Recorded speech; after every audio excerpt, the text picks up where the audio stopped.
याद करो वो पहला दिन जिस दिन आप क्लास 10th में आए थे, जब आपने प्रिपरेशन शुरू करी थी, तब आपने बहुत सारे सपने देखे होंगे। आपने ये सोचा होगा कि मैं इस बार ये टारगेट अचीव करूंगा या करूंगी, मेरे इतने परसेंटेज बनेंगे, मैं ये मेहनत करने वाला हूं या करने वाली हूं, और आपने अपना सफर शुरू किया होगा।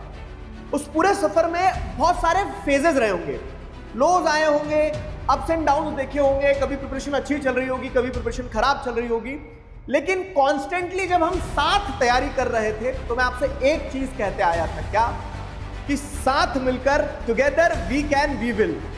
अब वो समय आ गया है दोस्तों कि इस together we can we will को हम वी डिड इट में कन्वर्ट करें। वो समय आ गया है जिस चीज की हम शपथ लेते आए हैं साल भर, let us have victory over boards. आपका पहला पेपर कैसा गया, आपका दूसरा पेपर कैसा गया, इन सारी चीजों से ऊपर उठकर अगर मैं आपसे कहूं कि आपके बोर्ड एग्जाम का फाइनल पेपर जो कि 7 तारीख को है, कौन सा? सोशल साइंस का लास्ट पेपर जो है 7 तारीख को है, 7 मार्च को, तो उस 7 मार्च को एग्जाम में बेस्ट दे के आने के लिए कुर्सी की पेटी बांध लीजिए। क्यों? क्योंकि सोशल साइंस का सफर शुरू होने वाला है मेरे दोस्त। Hello everybody, this is Digraj Singh Rajput, welcome to our channel. इस वीडियो में मैं आपको सिंपल सीधी सटीक स्ट्रेटेजी बताने वाला हूं कि आज से हम क्या करने वाले हैं, क्योंकि अब मेरी बारी आ गई है। मेरी बारी आ गई है। तो अगर हम देखें तो 7 मार्च को आपका एसएसटी का एग्जाम है। आप आज यहां पे 25 तारीख को खड़े हो। एक इंटरेस्टिंग चीज बताऊं, लास्ट ईयर जो आपके सीनियर्स थे जिन्हें विदाई 4.0 कहा था मैंने, उन्होंने 25 तारीख के दिन ही एक तरह से अपना पेपर खत्म किया था और वो एक कंप्लीट साइकिल बन रहा है, और आज से मैं अब विदाई 5.0 के लिए शुरू करवा रहा हूं तैयारी। तो अगर हम देखें तो अभी यहां आपके पास में 2 फेजेस हैं। कैसे? कि ये वाला जो फेज है ना आपका 25 फरवरी से 2 मार्च तक का, ये वाला फेज डेडिकेटेड सोशल साइंस को आप नहीं दे सकते हो। क्यों? किसी का आईटी का एग्जाम है, किसी का हिंदी का एग्जाम है, किसी का संस्कृत का एग्जाम है। तो एक फेज ये है जहां आपको अभी डेडिकेटेड पूरी तरह से सोशल साइंस नहीं पढ़ना है, क्योंकि आपके सामने दूसरे एग्जाम्स भी हैं। लेकिन मुझे लग रहा है शायद जैसे आपने अगर 10 तारीख से मैथ्स की शुरुआत कर दी थी, या फिर मान लो 1 फरवरी से मैथ्स पढ़ना शुरू कर चुके थे, तो एक लंबे समय से आपका गैप हो गया है सोशल साइंस के साथ में। तो वो जो गैप हो गया है ना, तो उस गैप को और लंबा स्ट्रेच ना करें। आज से कुछ कुछ लेवल पे हम सोशल साइंस पढ़ना शुरू कर देंगे। और दूसरा जो फेज रहेगा आपका जो डेडिकेटेड, क्योंकि 2 मार्च को आप जब हिंदी का पेपर दे दोगे, तो हिंदी का पेपर दे देने के बाद में 2 से 7 तक तो मैदान अपना है। अगर आपने सोशल साइंस अभी तक उठा के भी नहीं देखा है, देखो कोई हैक नहीं होता, एक सिंपल चीज बता रहा हूं, इट इज शेयर हार्डवर्क। दम लगाना पड़ेगा। मैं आपको गारंटी दे रहा हूं कि 2 मार्च से 7 मार्च तक हम क्या करेंगे, कंप्लीट तरह से सोशल साइंस पढ़ेंगे, बहुत अच्छे से, ऐसा पढ़ेंगे कि आप बहुत कॉन्फिडेंस के साथ बहुत अच्छा एग्जाम देके आओ। लेकिन उसको सिस्टमेटिकली अगर हम यहां से समझें, तो आज से अपन क्या करने वाले हैं, तो यहां आपको दूसरे सब्जेक्ट्स के साथ में बैलेंस करना है सोशल साइंस, वो मैं बताऊंगा। और फुल फ्लेजेड प्रिपरेशन अपन 2 से 7 मार्च तक मैराथन वगैरह के थ्रू तो करेंगे ही। 7 मार्च को सुबह 4 बजे तक साथ मिलकर करेंगे, ठीक है। अब अगर हम बात करें एसेंशियल्स क्या है, तो देखो करना क्या क्या है। अभी इस पॉइंट पे आपको रिवीजन करना है। पढ़ाई नहीं सर हमने तो कुछ, रिवीजन किस चीज का करें, तो वरी नॉट, मैं आपको रिवीजन इस तरह से कराऊंगा कि आप पूरा पढ़ भी लो। अब रिवीजन के भी 2 तरीके हैं। क्या 2 तरीके हैं? एक तो आप खुद से पढ़ के करोगे सेल्फ स्टडी वाला, तो सेल्फ स्टडी वाला रिवीजन जो है ना, वो आप अभी से शुरू कर दोगे। मतलब फेज 1 में 25, 26, 27, 28, ठीक है, तो 25 के बाद में 28 तक का समय और 1 तारीख, तो ये इतने समय तक में सेल्फ स्टडी में आप क्या क्या पढ़ सकते हो वो मैं आपको बताऊंगा। ये रिवीजन वाला पार्ट हो गया। और together we can we will वाले पार्ट में तो वो 2 तारीख से रिवीजन अपन साथ में करेंगे मैराथन में, ठीक है। तो एक रिवीजन वाला पार्ट है। तो अब इस जो रिवीजन वाले पार्ट में आप जैसे देखोगे तो क्या क्या कर सकते हैं सेल्फ स्टडी में। सबसे पहली चीज आपको क्या करना है, रैपिड रिविजन्स को फॉलो करना है। रैपिड रिविजन्स को क्यों फॉलो करना है मैं बता रहा हूं आपको। रैपिड रिविजन्स को इसलिए फॉलो करना है क्योंकि आप मान लो आपका संस्कृत का एग्जाम है, आईटी का एग्जाम है, या फिर हिंदी का एग्जाम है, तो इस बीच में आप पूरे समय संस्कृत, आईटी, हिंदी पढ़ोगे। कुछ बच्चे शायद साल भर नहीं पढ़े तो पूरा भी पढ़ेंगे, लेकिन मैं आपको यह सजेस्ट करूंगा कि आपके बोर्ड एग्जाम में जितने चैप्टर आ रहे हैं, चारों बुक के रैपिड रिविजन्स में आपको बना के दे चुका हूं। आपको सिर्फ एक काम करना है। क्या काम करना है? जैसे मैंने बताया कि गैप बड़ा हो गया, थ्योरी सब्जेक्ट से हम भूल जाते हैं, तो सेल्फ स्टडी में आप वो रैपिड रिविजन देखते चलना। तो रैपिड रिविजन्स कैसे देखना है आपको? रैपिड रिविजन्स आपको सिंपल ऐसे देखना है कि आप दिन बांट लो, कि जैसे अब आप ये वीडियो आज देख रहे हो, आज के बाद में आपका क्या हो रहा है, 26 से आपके पास, तो 26 में आपने हिस्ट्री के चारों वीडियो देख लिए, हिस्ट्री के चारों वीडियो देख लिए।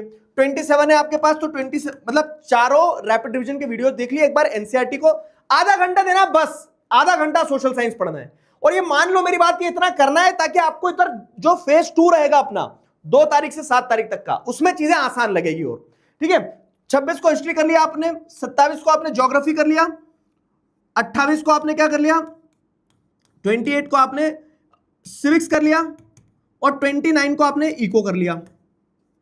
सिंपल। 4 दिन में आपको सेल्फ स्टडी वाले पार्ट पे रैपिड रिवीजन को ऐसे फॉलो करना है बस। बाकी संस्कृत, आईटी, हिंदी जो भी आपका पढ़ते रहना, सिर्फ आधा घंटा चाहिए। कैसे? हिस्ट्री के 4 चैप्टर है, 10-10, 12-12 मिनट के वीडियोस हैं, आधे घंटे में आप देख सकते हो। और आपकी जो एनसीईआरटी उनके पेजेस को एक बार, कुछ नहीं करना है, वीडियो लगाना है, ईयरफोन लगाना है और एनसीईआरटी के पेज पलटते जाना है। वो एक एक चीज मैं I can bet on this. मेरा एक रैपिड रिवीजन का वीडियो उठा के देखो आप इसी चैनल पे, आपको जैसे rise of nationalism in Europe है मान लो, और आप वो वीडियो सुनते जाओगे और एनसीईआरटी की लाइन देखोगे तो एक एक लाइन उसमें कवर करी हुई है, हर एक पैराग्राफ का एसेंस कवर किया हुआ है।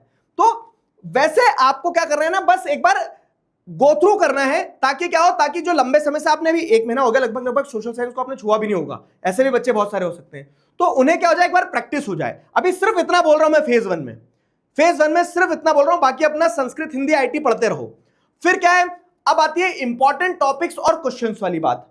तो कुछ बच्चे ऐसे हैं कि जैसे मान लो कि किसी का संस्कृत नहीं है तो उसके पास समय है, वो और हिंदी उनने पढ़ लिया है, या फिर आईटी नहीं है, इस टाइप से जो अलग अलग कॉम्बिनेशन बनते हैं ना, तो उन अलग अलग कॉम्बिनेशंस का सोल्यूशन ये निकाला है कि दूसरी चीज आपको रिवीजन के बाद में ये भी करना है कि इंपॉर्टेंट टॉपिक्स और क्वेश्चंस पता हो। तो ये इंपॉर्टेंट क्वेश्चंस वगैरह तो सारा मैं आपको जब प्रैक्टिस करवाऊंगा तो उसके साथ करवाऊंगा, लेकिन इंपॉर्टेंट टॉपिक्स और कुछ इंपॉर्टेंट एसेंशियल वीडियोस हैं, तो मैं ये करूंगा कि इस फेज 1 वाले टाइम में, यानी कि 25 से 1 मार्च 2 मार्च तक वाला टाइम जो रहेगा, उस टाइम पीरियड में कुछ कुछ रिकॉर्डेड वीडियोस इसी चैनल पर निकालूंगा। ठीक है, और वो रिकॉर्डेड वीडियोस आप, ऐसा है कि यार आईटी पढ़ते पढ़ते थक गए तो अपने कन्वीनियंस पे देख लेना, अभी नहीं देख रहे हो तो 2 तारीख के बाद में देख लेना, लेकिन कुछ रिकॉर्डेड वीडियोस निकालूंगा जिसमें आपके इंपॉर्टेंट टॉपिक्स और इंपॉर्टेंट क्वेश्चंस वाली चीजें कवर होगी। और तीसरा है प्रैक्टिस। प्रैक्टिस में क्या ना बाबू, मॉक टेस्ट लगाना है। तो एक चीज जो आपको करना है, पेपर मैं दूंगा कि जब हम फेज 2 की प्रिपरेशन करेंगे, फेज 2 की प्रिपरेशन कैसी होगी वो 2 तारीख को बता दूंगा, हिंदी का एग्जाम देके आओगे क्लियर कर दूंगा। तो उसमें आपको सैंपल पेपर जरूर लगाना है सोशल साइंस के, क्योंकि देखो थ्योरी सब्जेक्ट्स में एक तो पूरी थ्योरी है, पढ़ने के बाद में लिखना भी है, तो लिखने की प्रैक्टिस करना है। और लिखने की प्रैक्टिस हम साथ करेंगे, 10:30 बजे से 1:30 बजे तक के एग्जाम टाइम फ्रेम में ही करेंगे। ठीक है, तो कुछ इंपॉर्टेंट वीडियोस आपको मिलेंगे और प्रैक्टिस आपको करना है।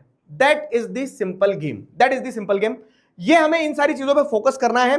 और मेरा वादा है आपसे क्या, कि आप अपने जीवन में सबसे बेहतरीन तरह से सोशल साइंस को याद रखने वाले हैं जीवन भर। क्यों? क्योंकि आप में से बहुत सारे बच्चे ऐसे होंगे जो 11th में शायद साइंस ले लेंगे, 11th में शायद कॉमर्स ले लेंगे, जो ह्यूमैनिटीज लेंगे। तो दोस्तों तुम तो कहीं ना कहीं जुड़े रहोगे, लाओ इसी बात पे मैं गुलगुलू कर देता हूं।